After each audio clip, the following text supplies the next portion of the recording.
would remember going back to the summertime of 2015, but we were here. We visited before, way back in the day. I was younger at that time and didn't have as much gray as I have now, but it is a pleasure to be back. I am Bryan MacPhail-Fausey. My wife Heather could not join us this time. Unfortunately, she took ill last Monday. And it lasted through the week, and she wasn't able to fly. So she's back at home in Michigan. She's doing better today. She wishes she could be here, and she sends you all her greetings. But we have been married. Heather and I have been married for 36 years. We have 5 kids and 5 grandkids. I'll touch here on just a minute. We have been in Camaroon now. This would be our 10th year in Camaroon. And before that, I was an engineer in the automotive industry. And so it's a whole different story I won't be able to get into tonight as far as what moved us from engineering to the mission field. But if you'd like to hear that, you can get our information. I'm happy to share that with you or talk to you after service. Can we get the presentation up, please? So this is us. MacPhail-Fausey is our last name, but you don't need to try to remember that name. We go by the Macs. So we are Bryan and Heather Mac, and we serve in the country of Camaroon. Now, how many of you know where Camaroon can be found? got a few of them out here. Well, here's something. We're going to do it tonight. We talked about this at lunch, and I wouldn't make people do it at lunchtime, but I'm going to make you all do it tonight. Okay? We do this little thing to help people know where Camaroon is. See, Camaroon, it's up in this area of Africa right here. You know what they call that area of Africa? Armpit. It's the armpit. That is the armpit of Africa, right? And Camaroon, as you can see right here by the map, what's that look like to you? It's a chicken, right? And so I need you all to kind of stand up here.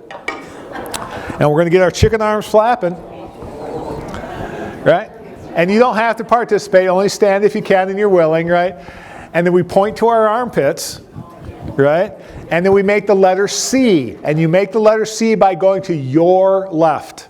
Your left. Okay? There. So it looks like that. So here's what it looks like all put together, okay? We go chicken, armpit, Camaroon. You got that? Okay, we're going to do that 3 times just to really get it ingrained in the head, okay? Chicken arms flapping. Here we go.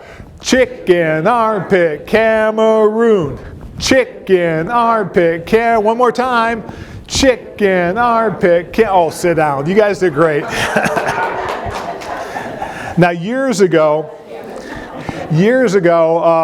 we did this at the VBS in the church, and we drilled that into the kids' heads during the whole VBS time that we were there.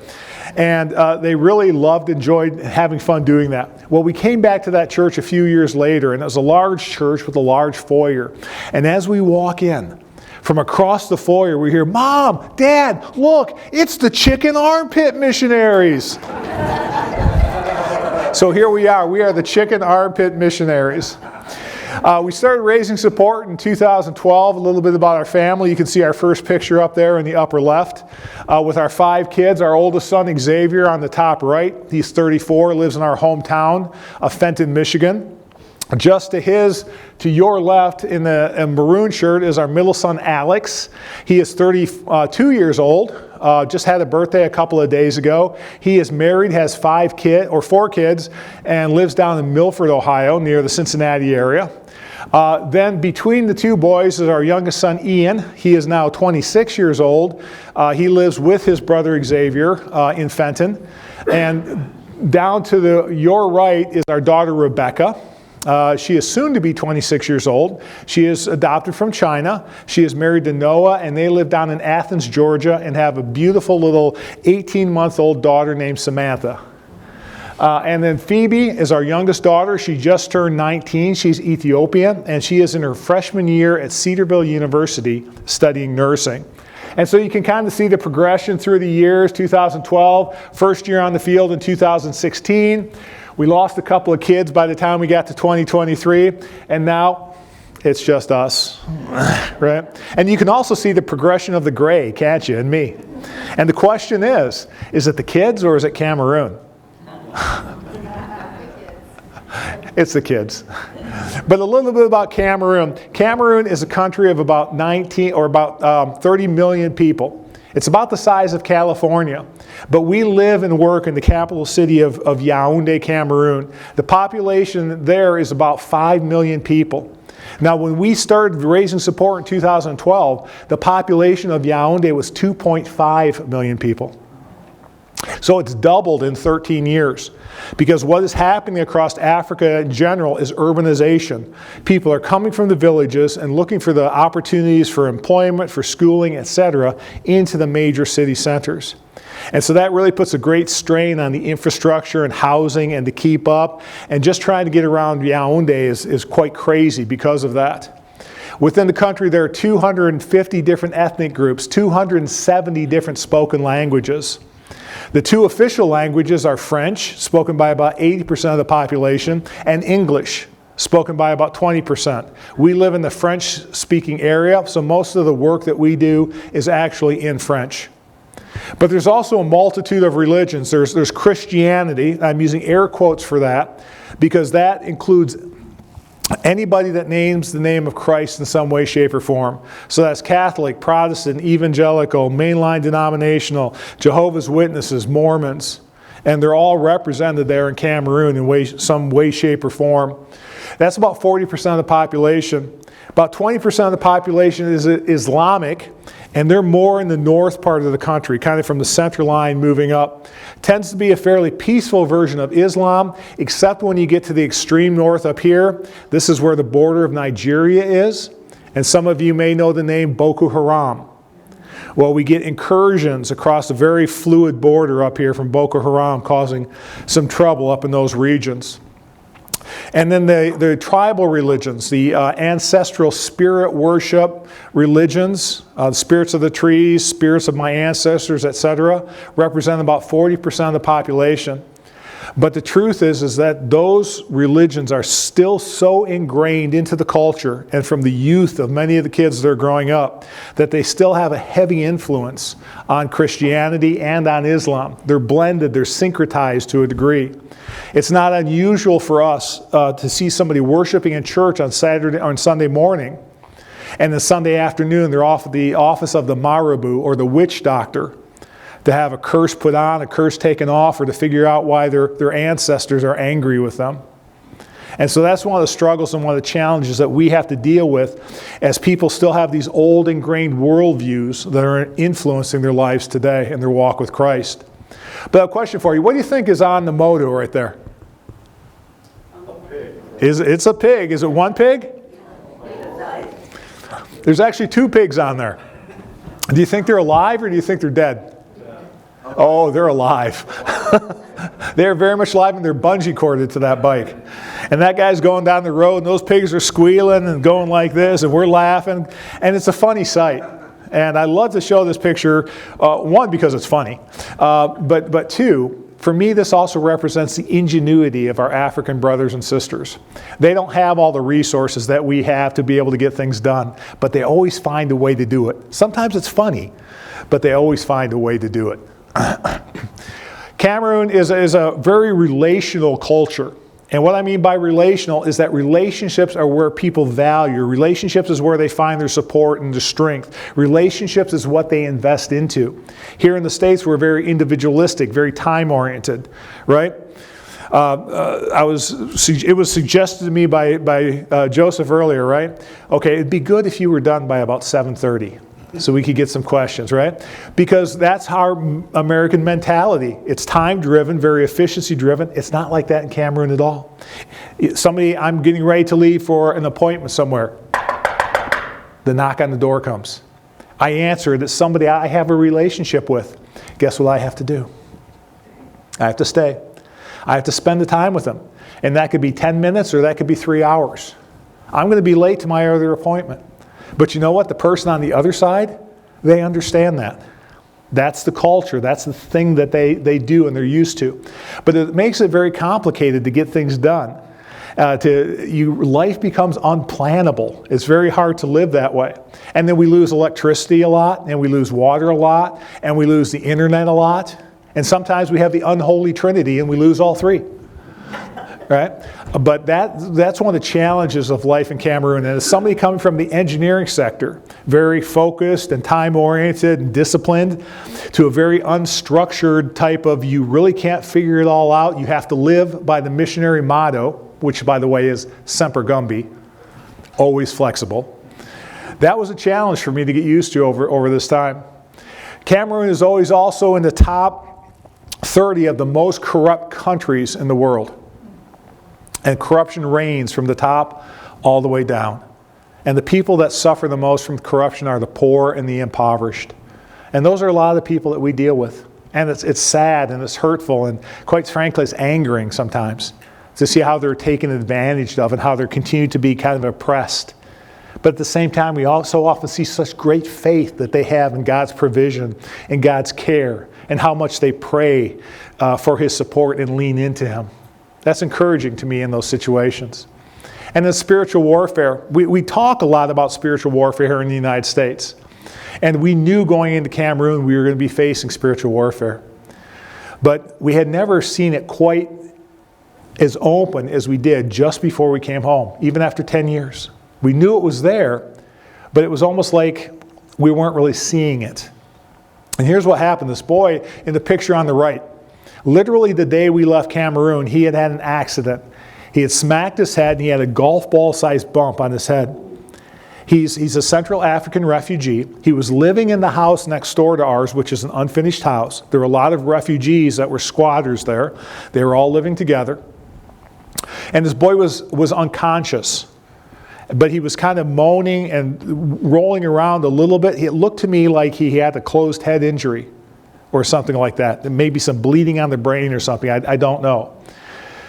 So I was talking to the people there caring for him, and they were wiping him with like rags on his forehead and his nose and his mouth and into the ears. And I thought that was a little weird, but they're just trying to clean him up or wake him up or something. I was saying, you need to get this boy to a hospital to find out what's going wrong and see if he needs treatment. And they were like, yeah, we'll do that. No, you need to get this boy to a hospital. But they wouldn't move. And about that time, a friend of mine came who was a pastor, and his wife, who was a nurse, came along with him. And his wife looked and said, they're doing witchcraft. Those little rags they're using, the things that they're doing, those are fetishes. They're trying to chase away the evil spirits here to bring this boy back. And she said, let me handle it. And so she started talking to the family and said, listen, I know your witchcraft is important to you, and you can do that. But first, why don't we take him to the hospital to make sure there's not an underlying medical problem, and then you can do your witchcraft. And they listened to her. They were agreeable to that. So my friend said, well, Pastor Bryan and I, we're gonna pray over him, and then you can take him to the hospital. So we kneeled down and we put our hands on this young man.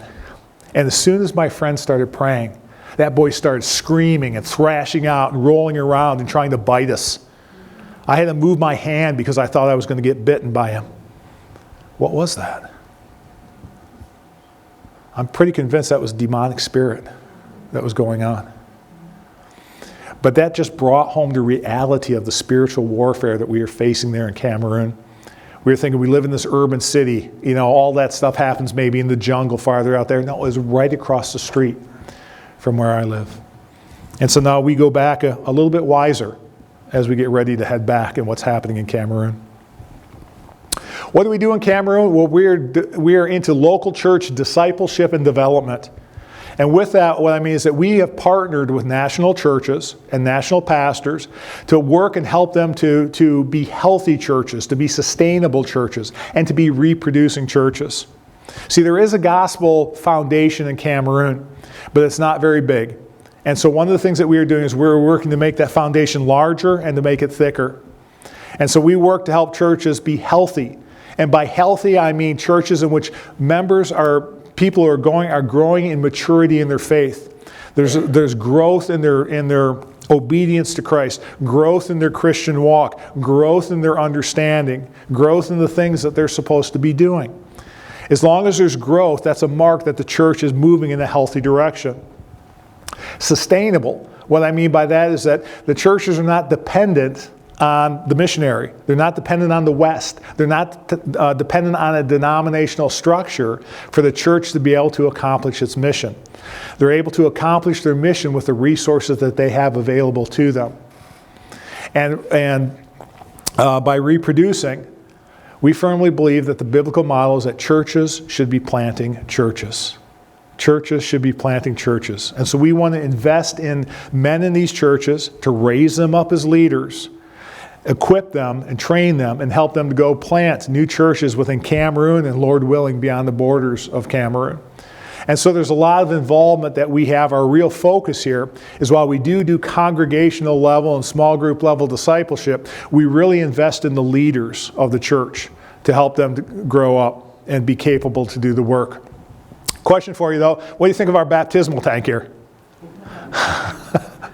If you're into agriculture or farming at all, you probably recognize something like that. Very great, portable, flexible little means to make to do some baptisms on the field. And yeah, I got in that tank.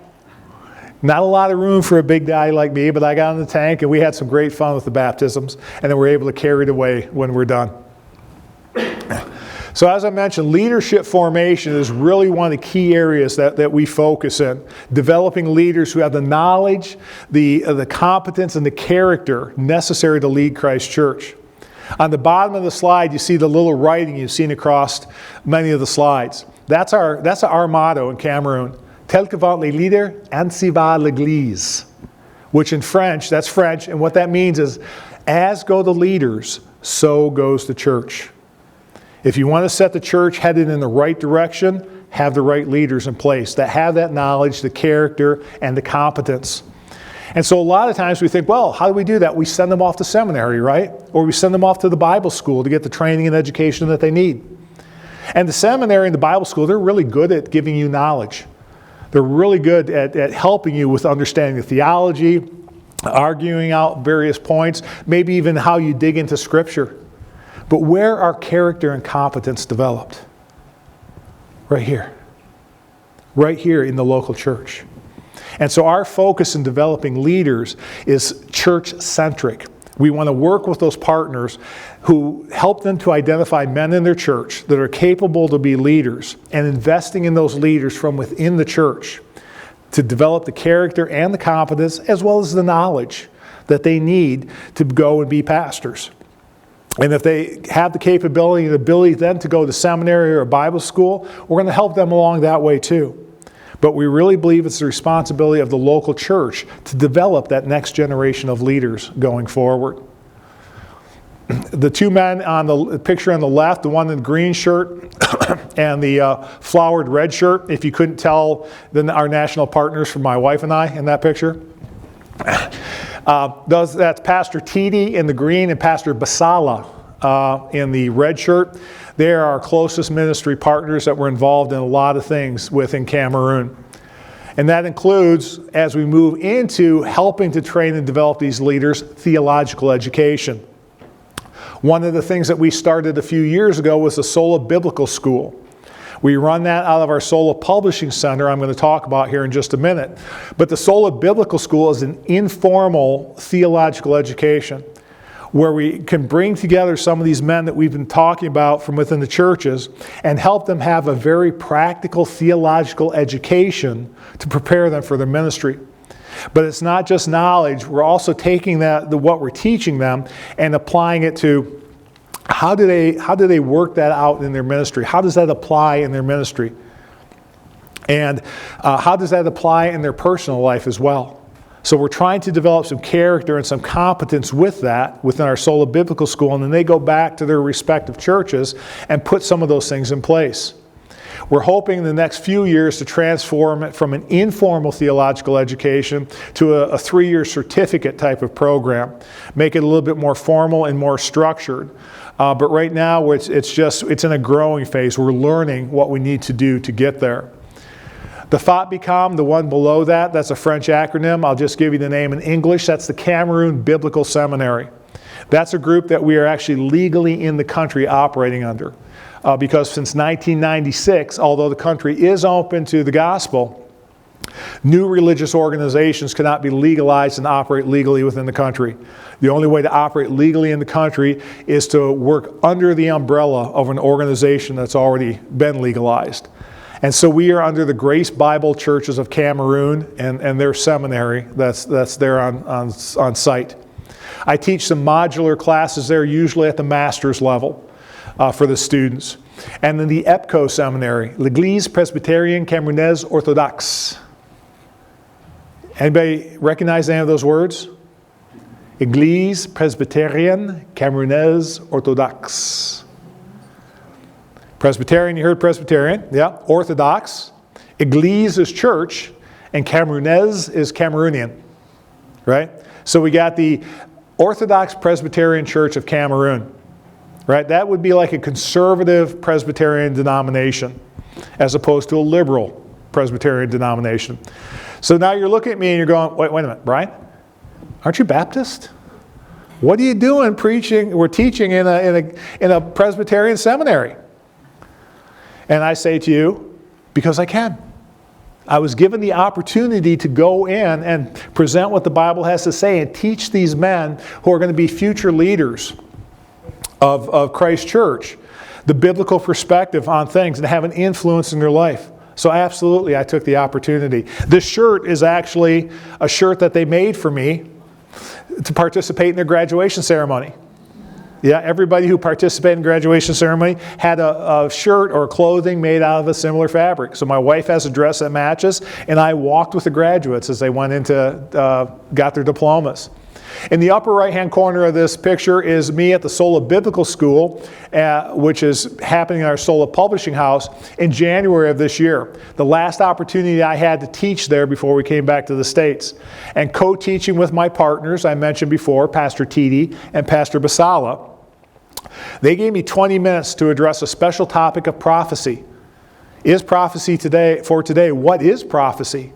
And to dig into that. And this is a huge issue in a country like Camaroon, where the prosperity gospel and heavy Pentecostalism really kind of reign in those areas. And everybody calls themselves a prophet of some sort. So what does this mean?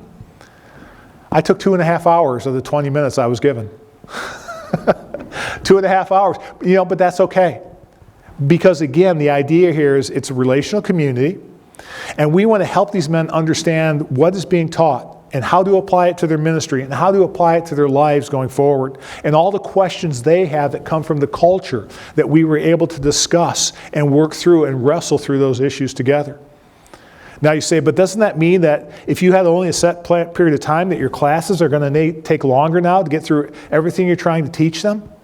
Well, yeah, they are. But you know what? That's okay. Again, it's a relational culture, and so that works. But two, our goal is not just trying to get to an end of something. Our job is transformation. We're trying to get to transformation within these pastors, and that takes time. And then Sola Publishing. Sola Publishing was an initiative that we started. Earliest ideas in late 2020, early 2021. And Sola Publishing exists because as we got to Camaroon in our first term of service, we realized that resources, good, solid theological resources, were very hard to find. You can find anything you want on prosperity gospel. Very cheap, very easy to find. But if you're looking for something that's solid that we can use to help these pastors, students, and other church members grow in their faith, very difficult to find and very expensive. And so we heard about this system where we can actually print our own books in Camaroon. And so we raised the funding, and in August of 2023, we started Sola Publishing. We've been in operation for a little over 2 years now, and have printed upwards of 9,000 books that have been used to help with education of pastors, with their spiritual growth, and help them understand the Word of God better. And we're able to do it in a way that's affordable for these pastors. For example, this book here, this is Prayer. It's a 9 marks book here. You can get this in the States in English. If you order it off of Amazon, this book is $16. Then you'd have to worry about shipping and everything else if you want to try to get it to Camaroon. But let's say $16. I can print and sell this in Camaroon for less than $5. And so I'm able to get good resources at an affordable price into the hands of our Cameroonian friends. Or, like we often do, if we give away a lot of the books, right, it's easier for me to subsidize that at $5 a book as opposed to $16 a book. And so solo publishing is, we are not for profit, and we say we are not for profit and very successful at it. I'll let that one sink in for a second. But we have done a lot of books. We print all the books for our pastors' conferences. Usually at our pastors' conferences, each pastor gets about 6 books each in either French or English. We have relationships with publishers in France, in Canada, and several here in the United States that give us the license to print their works over in Camaroon. We've done work for Bibles International, for works for translations ongoing in Chad, for language primers, for sample trial editions of books that they have translated, Old Testament storybooks that they have. We've done publishing a work of American Bible Society child trauma healing books that SIL Wycliffe uses. They do a lot of child trauma healing in Camaroon. And so we provided the resources for that. We do work for the seminaries that we work with, the Hebrew grammar in the center bottom there. That Hebrew grammar book is gaining a lot of traction. One of the seminaries has adopted that as their official Hebrew grammar now that's available for them. Maybe the same one you're using, I don't know. He's giving me yeah, that's the same one he's using right now. Or theology texts that we have. So we can print anywhere from small books like this, about 150 pages. I think the smallest, thinnest book we've printed is about 40 pages. And still bound like this, up to our theology textbook, which is almost 800 pages. Our equipment is able to give us a wide range of different books, sizes, and scopes. And we also had a project here not too long ago, last year, with Publication Chrétienne, Christian publishers out of Canada. They sent us 1,000 boxes of books. In each box were 32 different theological resources, valued well over $500 US. We were able to sell those to pastors for about $50 each. About a tenth of the value in there. What a blessing for a pastor to be able to get an entire library in a box. Here's one of the interesting things. One of the boxes in that book was the MacArthur Systematic Theology. If I go down to downtown Yaoundé, I can find that in downtown Yaoundé. That book in downtown Yaoundé, $50. So for the price of that one book in downtown Yaoundé, they bought one of these packs. They got that book and 31 other resources to go with it. And we are also in the process now of branching into publishing a little bit. Do you know the difference between printing and publishing? Anybody know the difference? Printing is printing, right? I'm printing a book to sell a book like that. That's printing. Publishing is transmitting a message, getting a message out there, communicating a message. So that can be through a printed resource. That can be through a blog, an online blog. That can be through what are those things you do on the radio? Podcast. That can be a podcast, an internet sort of thing, right? It can be pastors' conferences. Any way, shape, and form that we communicate a message, transmit a message, and push a message out there falls under the publishing domain. And our message that we're getting out there is the gospel truth. And that's the message we want to push out as far and wide as possible. And we want to connect with other publishers that are transmitting the same message to create the kind of this network of people and resources that those who are our intended audience can tie into this network and hear the gospel message, the same gospel message from many different sources. One of the ways we've done that is we started our own magazine. This is an unfinished copy of our Solo Mag. This was our Easter edition from this year. We have this written by local Cameroonian authors, have written the articles in here. We translate them into from either in French to English or English to French. It's a bilingual magazine, and it's written for the average person sitting in the average church to read, but to hear the gospel truth through that. And we print these and we give them away for free. It's one of our ways to communicate that message out there. We're actually in the process right now of working on the Christmas edition that will come out probably in late November of this year. And we've just had the first articles from some of our authors come in here recently. In fact, one of the authors for the Christmas edition is a lady by the name of Donna Bixby. Some of you might remember Donna have been here not too long ago. I know she's got her prayer card here in the office. She works in an orphanage in the Central African Republic and does great work there. But she is one of the people writing a story for us. And we're publishing books now by African authors as well too. The two books on the bottom in this picture are from an author in the Central African Republic who's involved in theological education over there. It was only about 2 weeks ago we finally got his first editions of his book in his hands. And so he's already looking to get those out and distributed. He wanted us to print, I think, 2,000 copies of each of those. That was a little bit more than we could do because he doesn't have a lot of funding to get that done. But we were able to arrange, he's got 250 copies of each, and maybe it will grow from there. We'll see how that goes. But the boxes in the bottom or on the left there, SOLA, one of the things that SOLA does have a bit of a challenge with is some of our supplies still have to come from the United States. We can get all of our paper that we need in Camaroon, but the ink for our printers, the lamination film for our covers, and the printers that we use and computers all have to come from the States. And so from time to time we need people to help us out to get stuff over there. We could ship it, but importing becomes very expensive and difficult and timely and not always a guarantee. So in July of this year, I was supposed to go for a pastor's conference, and so I had already planned to take this pile of supplies that you see there.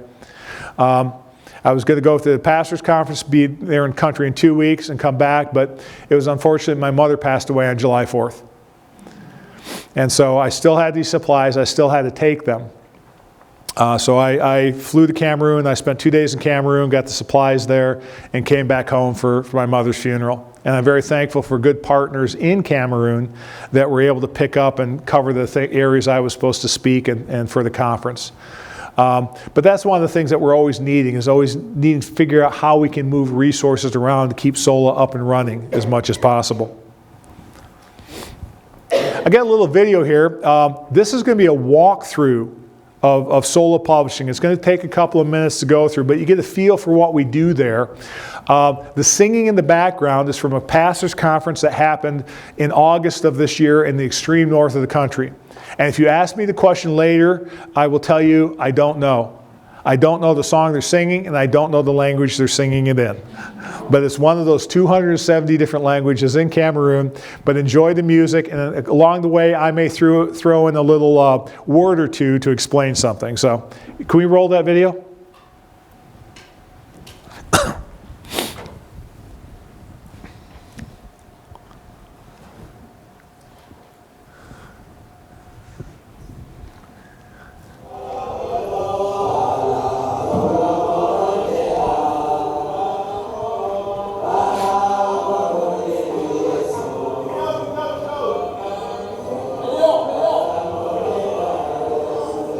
Does the music make you want to do one of these?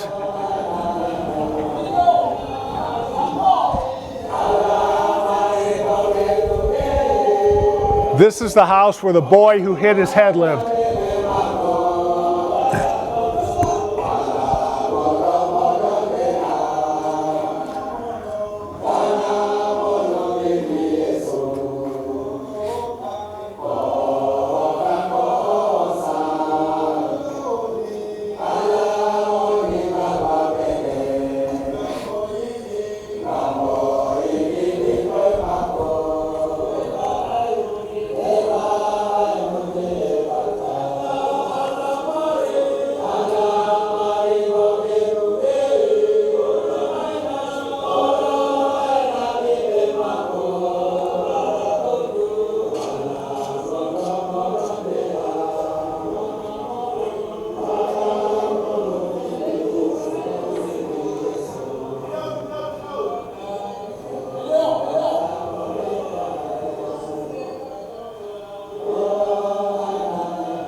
So that's just a quick little look of what the Sola Publishing Center looks like and what we do. You don't get to see what we do there, but what that looks like. What did you say?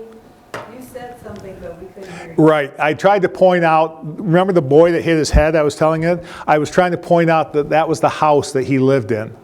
That was the unfinished house across from our house that boy lived in. Our home is just kitty corner. You've got the Sola Publishing Center, the house where the boy lived in, and then our house right here. So the Sola Publishing is just a short walk from our house, really close.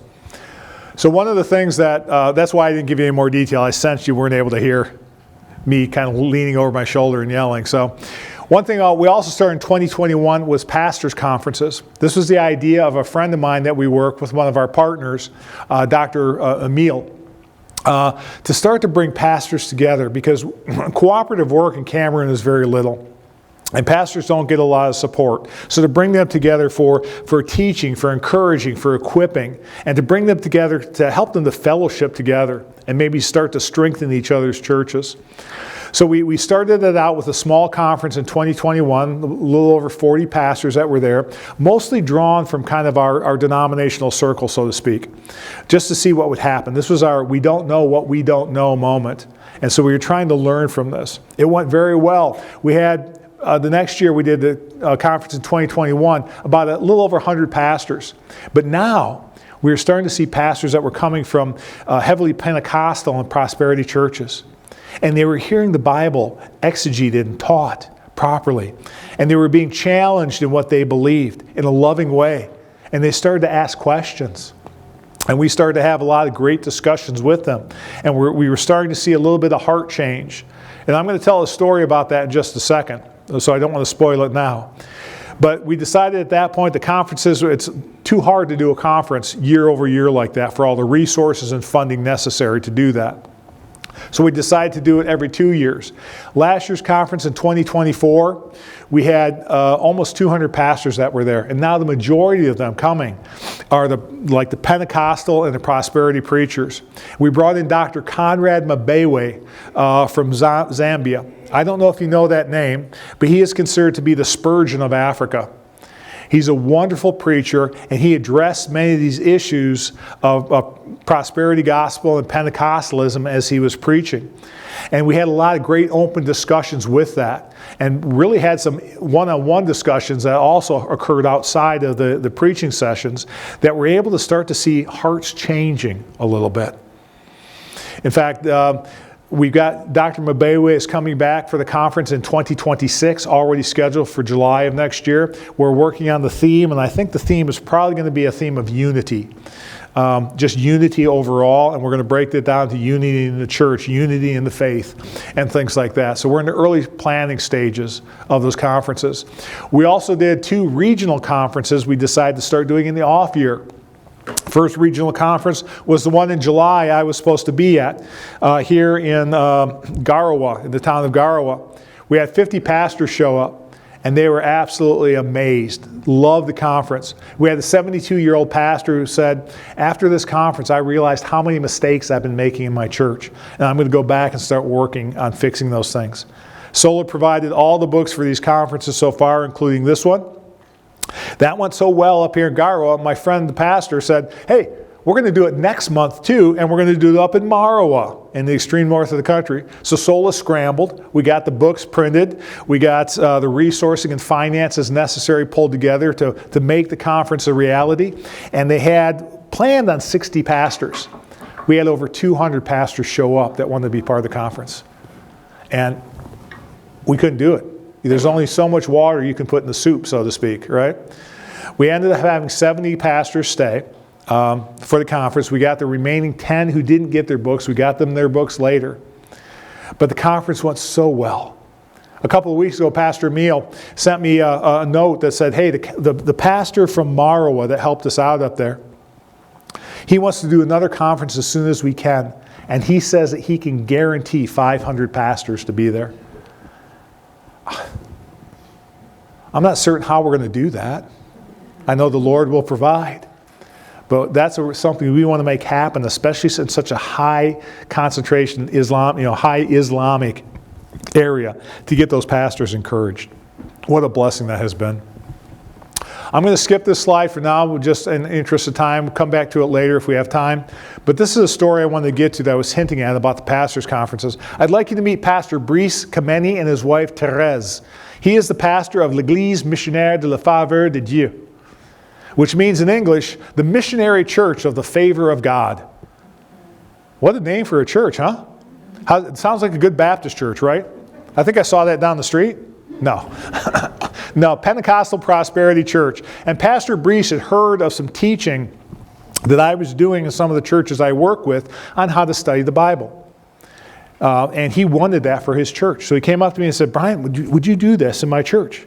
And so we scheduled time to do that. I would do that a few hours on a Saturday over 4 weeks. And so you look at me and you ask the question again, Bryan, why would you go into a Pentecostal Prosperity Church to preach and teach? And the answer is, because I can. Yeah. I was given the opportunity to go in and teach what the Bible has to say. And they loved it. They had never thought about reading the words in context. They had never thought about studying the words and their meaning, or about understanding the genre of the book, or how it all fits into God's big plan and pulling it all together. And Pastor Brice started to make some changes, and he said, can you come back and do more? And so I went back and taught on biblical manhood, womanhood, and leadership in the church. And he wanted more.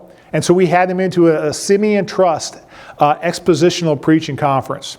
Now, I don't know if you know about Simeon Trust, but it's a really good program that helps pastors really dig into the Word, understand the genre of the Scripture, and to extract the biblical truth that is really being taught in there, and frame it and prepare it for a message for the congregation. He got in there, he struggled.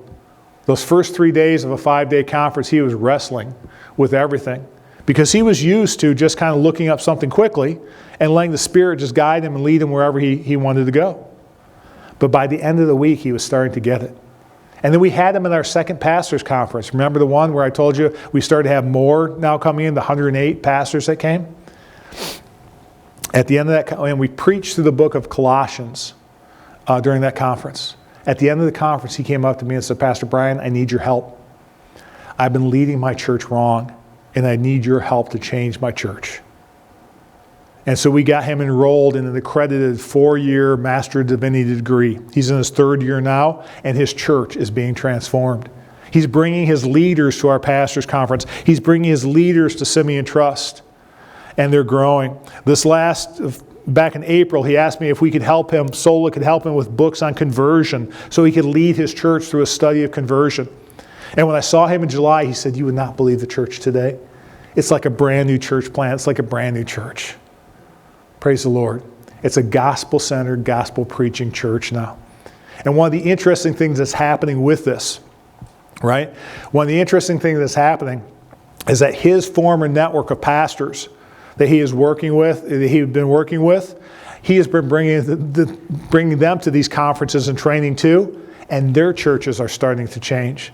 In fact, one of his friends is in our Sola Biblical School right now.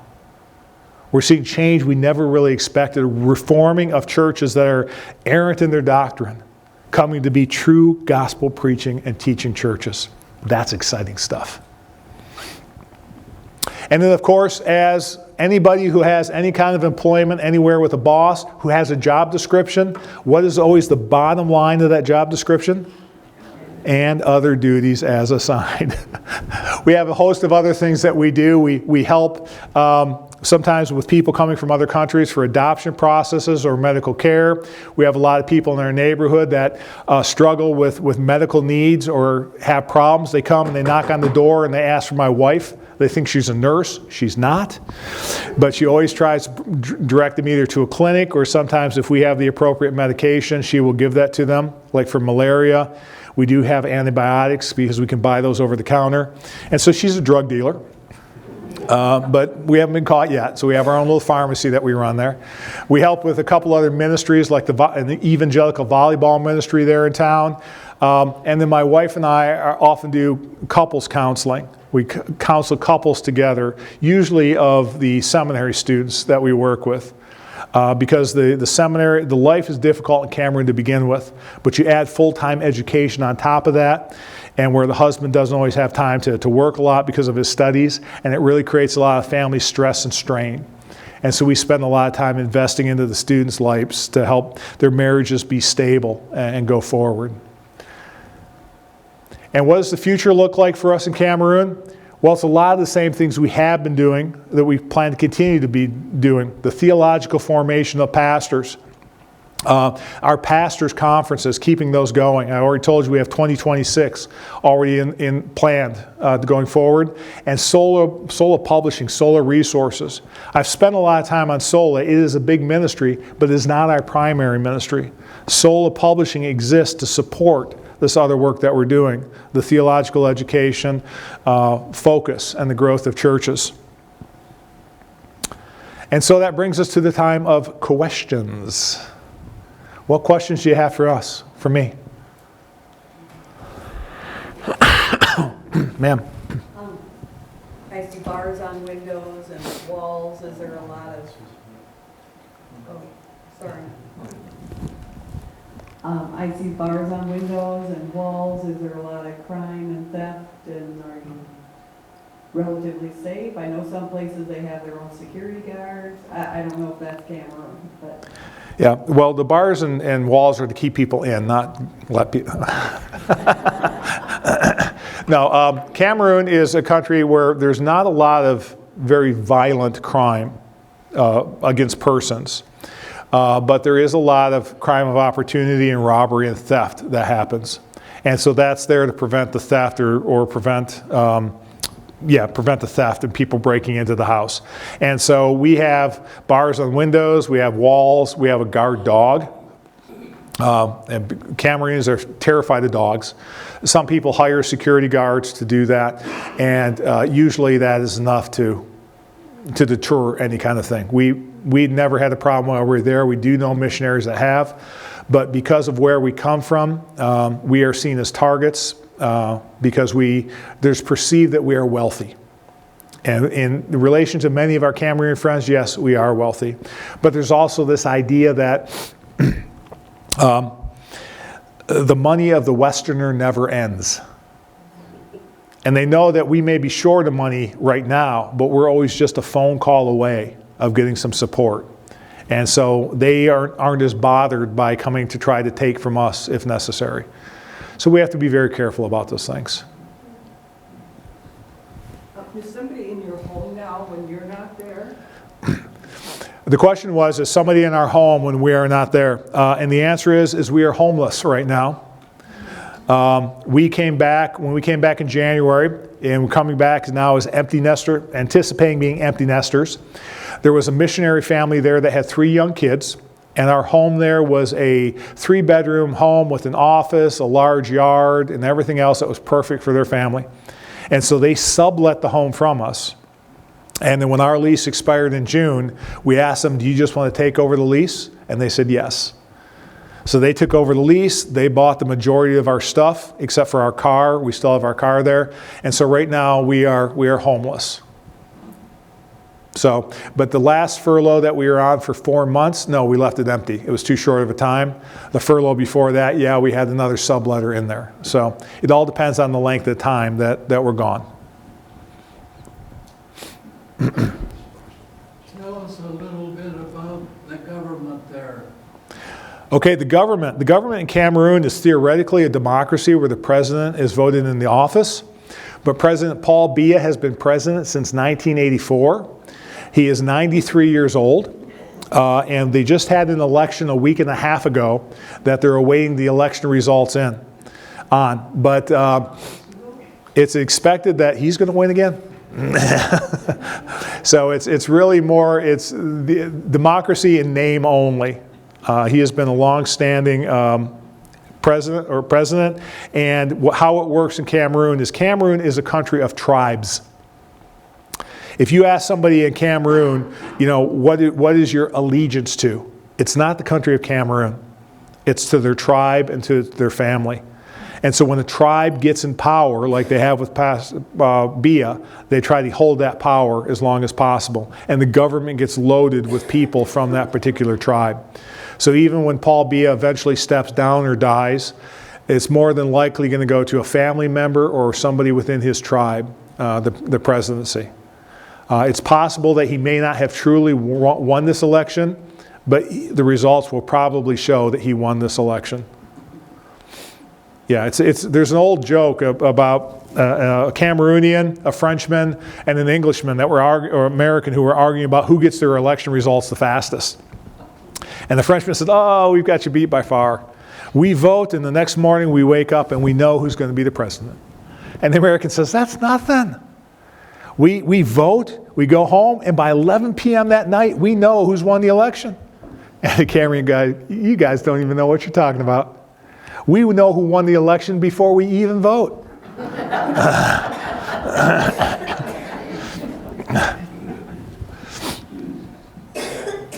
What is the value of a $1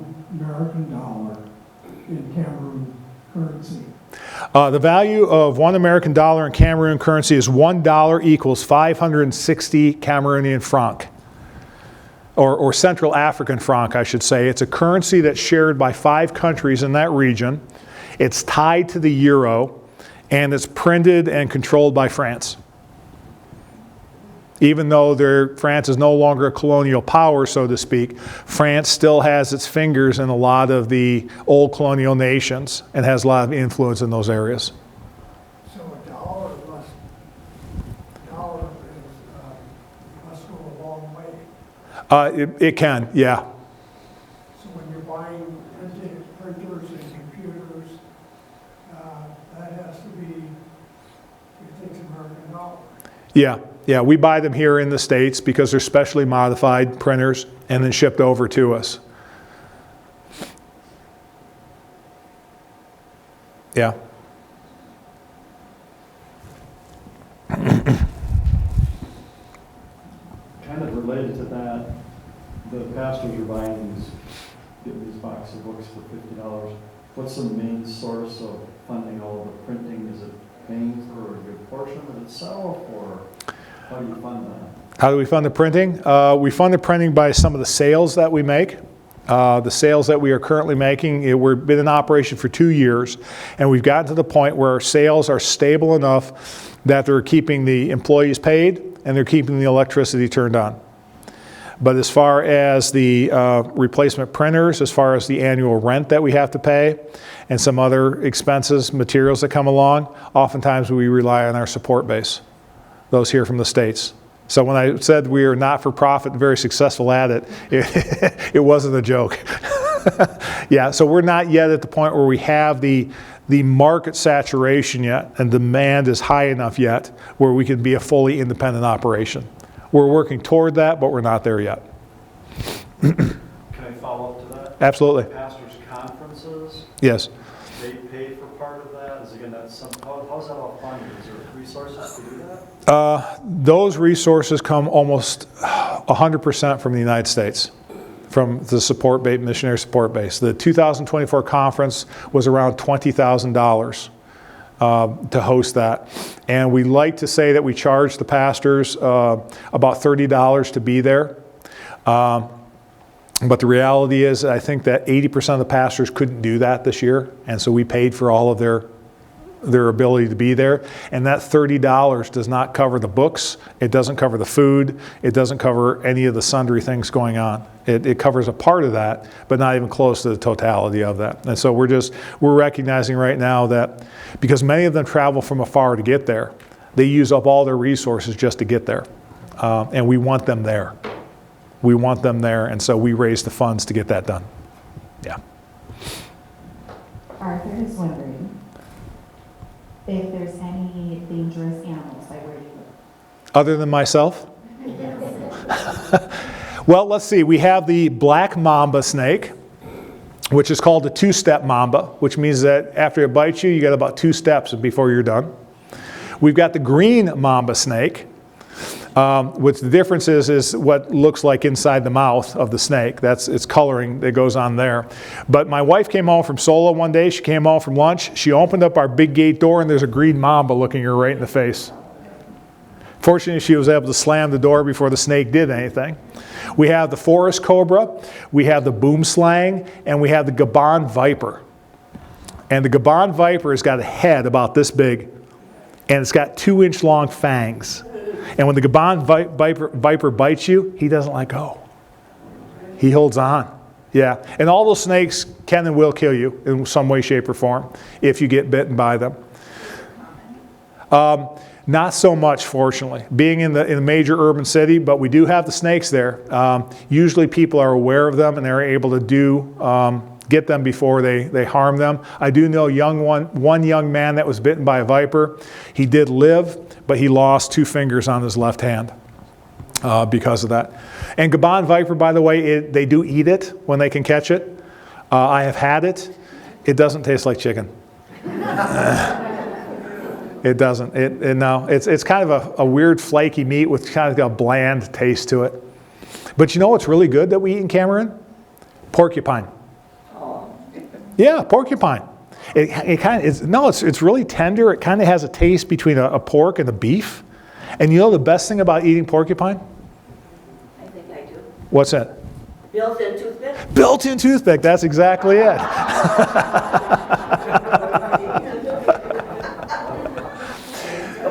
Yeah, but Camaroon is also called Africa in miniature. So all the animals that you can find across Africa, somewhere in Camaroon can be found. So we have if it's in Africa, it's in Camaroon as well too. And so our daughter Rebecca was afraid initially that we were going to go to Africa and she was going to get eaten by a lion. Yeah. We presented at a church one time in Wisconsin, and a little boy came up to me afterward and said, "Hey, when you go to Africa, are you going to be a Lions fan or a Packers fan?" And I had to tell him, I said, "Buddy, I'm sorry, but there ain't no Packers in Africa, but there are Lions."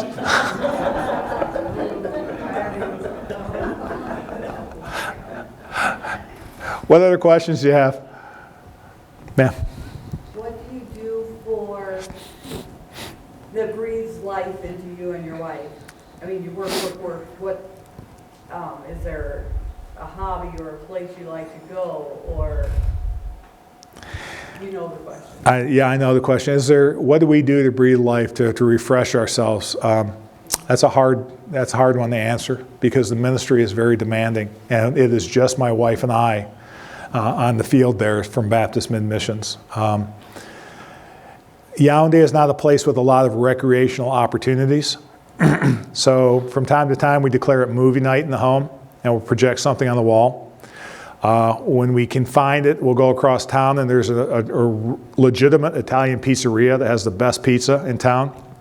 Not very cheap, but that's where we'll do our field council meetings since it's just the two of us, and have a field council over pizza and then we can expense it.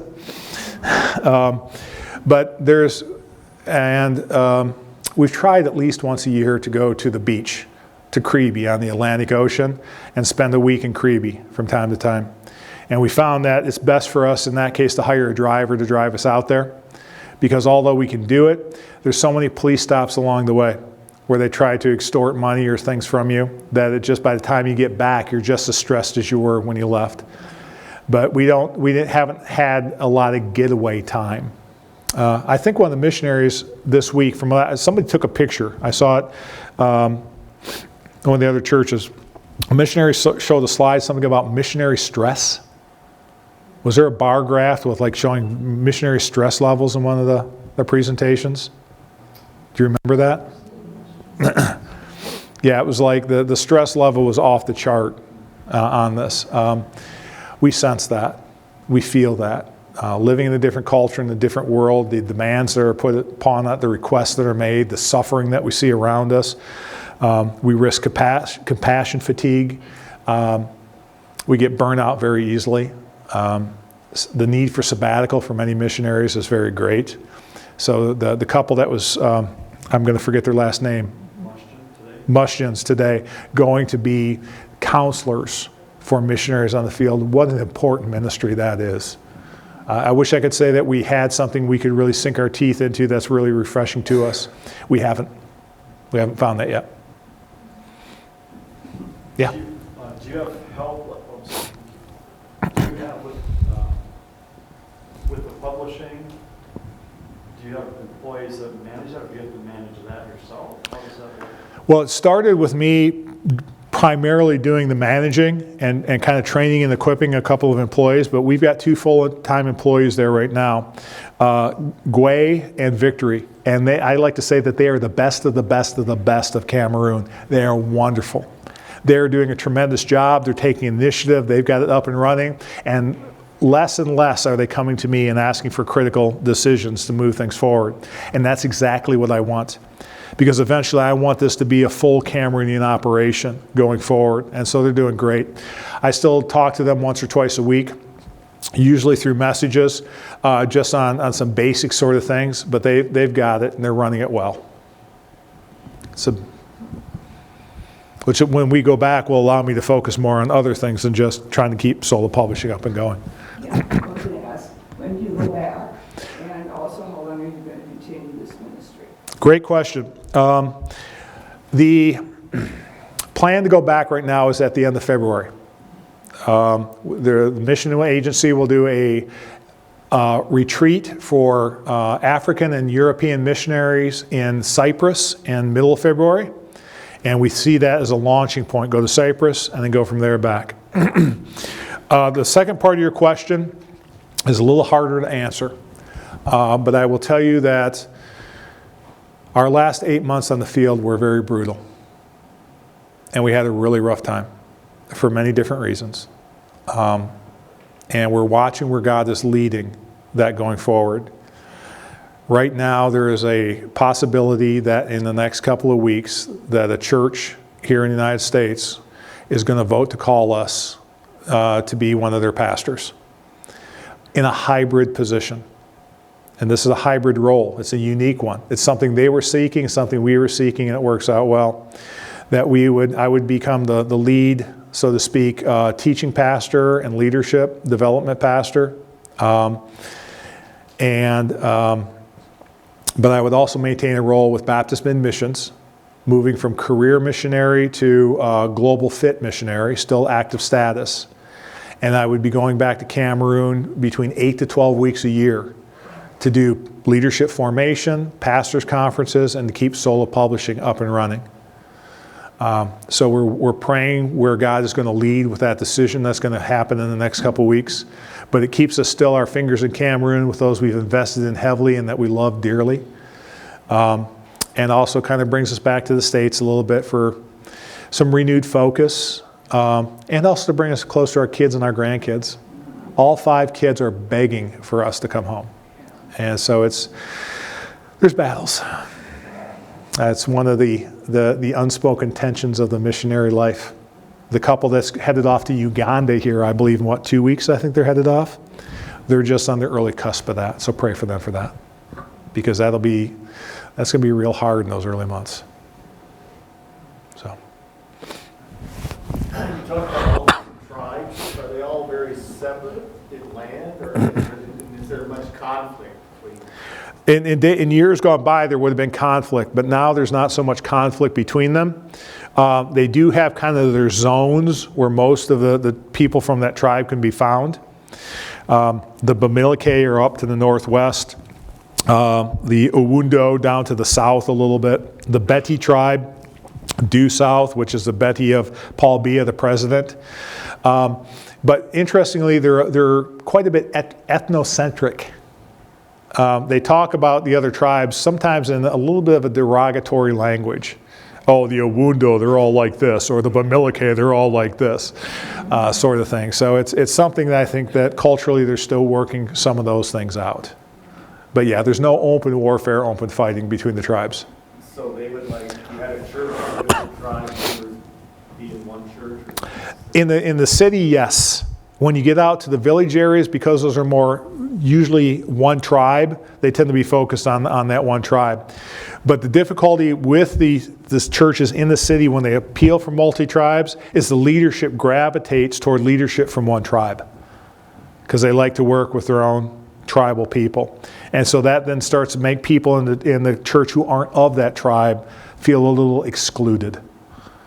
And so that's another one of the subtle barriers we want to try to cross going forward. Yeah. A follow-up. What is the most deadly snake? The deadly snake is the mamba. Yeah, That one will take you out quickly. And they're long and they're fast. You're not going to outrun the mamba. Yeah, some of them, I've heard of mambas 6 feet long. And they're really thin and they are quick. So you see a mamba, be moving in the other direction.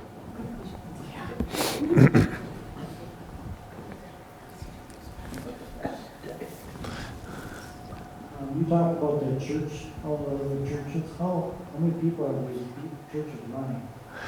It depends on the church. Pastor Basala's church, for instance, his home church has about 5 members.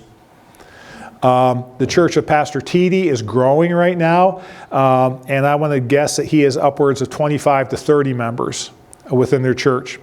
Pastor Basala is looking to move his church right now. That's part of his problem, is you can't get to his church by a main road. You have to park near the large Catholic cathedral, walk around the cathedral back to where the cemetery is, and his house is in the cemetery. So that's kind of where you need to go. But he's found a piece of property he's hoping to be able to acquire and to build on, which will make his church more central. And he is also starting a church plant. He's got a cell group going in another area of town called Beatitude, like the Beatitudes in the Bible. And he's got about 8 members of that cell group that are already coming regularly. One of the young men from that cell group has been coming to the Sola Bible School. So we're hoping that one kicks off soon. And between Pastor Basala and Pastor Titi, we also have an intern that is getting his master's in theology, that we're helping him get his master's, but he is also interning with these 2 pastors to help them out in their churches as well as he grows. The church that I do the pastors' conferences with, they're a little smaller than they were a few years ago before COVID, but they're running between 100 to 150 people. So it's all in the area that the church is operating in. So can the church support them, or they have to have a job and they pastor on the side? Basala and Titi need to have some kind of employment. Their church can't even come close. Those 2 take nothing from the church. They put in a lot to the church. Pastor Titi teaches at the seminary, which is not enough to cover his living expenses. Pastor Basala runs a microfinance business that is able to care for him and his family, but he also lives in a large family home.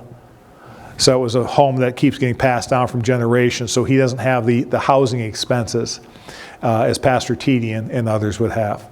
The one larger church I talked about, that one does have enough income to be able to pay the pastor probably half the salary that he really needs to fully live, but they also have a parsonage on site that he gets to live in, so he doesn't have to worry about housing expenses.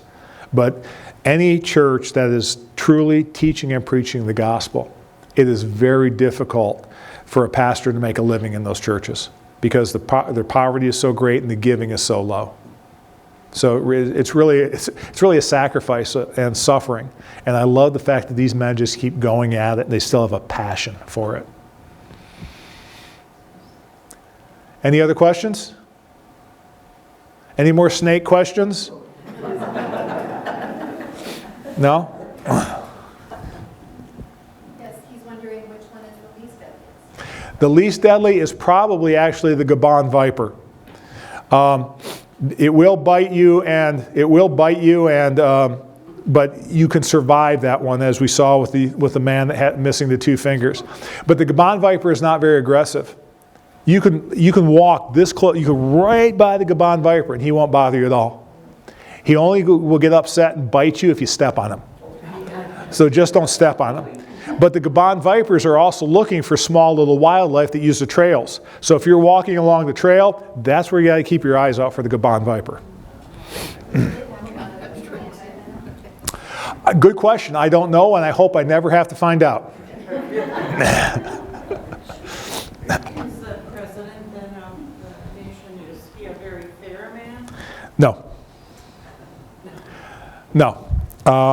He is, when I said that corruption reigns from the top all the way down, there's a lot of injustice. And he knows there's a lot of injustice. And he has not done anything to put an end to it. As long as his party, it seems, and this is my opinion, by the way, on this one, as long as his party is able to maintain control and keep things moving, he will do what he can to keep it that way. Sometimes that means compromise. Sometimes that means doing what appears to be justice. The roads get fixed just before the election cycle. That's the only time they get fixed, once every 7 years. When the two regions in 2016 started to rise up against the English region, started to rise up against the central government, because the central government was coming in and trying to enforce French law and French education into those regions. Rather than starting negotiations, he sent in the military. And that resulted in an open conflict that is still going on today. It's all about maintaining the power, and it seems that he will do whatever he can to maintain that. And he always does it in such a quiet way that it doesn't always look like it comes back to him, but it comes back to him. My question is kind of like a statement more than a question. I really should use this thing. Can you guys hear me? What I actually wanted to say was the missionaries always need prayer. We all always need prayer, and I get that. But in this, tonight in this section, I haven't gotten my eyes opened up to the pastors that you guys are over there training. They don't have it really easy. No. At all. So they really need a lot of prayer. They do. People the missionaries are touching. Mm-hmm. Yeah. Okay. Yeah, they need a lot of prayer. It is not an easy life in Camaroon. It is not an easy work to be a gospel preaching pastor there in Camaroon. If you're going to survive at it, you have to have that passion, and you have to really be able to lean into God through the suffering that comes with it. It's hard to see sometimes. We do what we can, but we never feel like we're doing enough.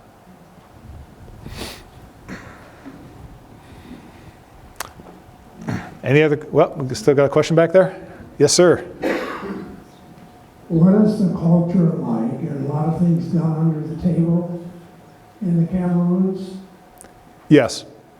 Yes. A lot of things are done under the table, either through bribes or family agreement or nepotism. Those things all reign. With the tribal culture like it is and the family culture like it is, they try to prefer family for all sorts of things. Pastor Emil's wife ran a business, a small business, that it was a copying center and an internet center. Well, somebody came in and started making false passports on her equipment. And the police caught wind of it, and the police came in, not only arrested the guy who was doing it, but arrested everybody in the office and confiscated all her equipment, right? Although she had done nothing wrong. But by French law is guilty until proven innocent. And so they had to go through a long, painful process to try to get her equipment released and the employees that were arrested released, et cetera, et cetera, et cetera. And they went one day to the police office to try to get their equipment back. And in there, with the police, is the guy who had done the forging, and he had bought the police officer's beer. And so they were all in there drinking beer together, and that guy was going to go scot-free. Meanwhile, the equipment that they stole or that they took from her had been damaged. And now they had to get equipment repaired or replaced and everything else. And so, that's kind of it's corruption, but that's one of those underhanded sort of things that people can do to get out of things, is just paying a little bit of money under the table to subvert justice. Yeah, it's a hard country. Well, I think we've gone really long on questions. So unless there's any other questions, I'll wrap up with a word of prayer and then turn it over to Pastor.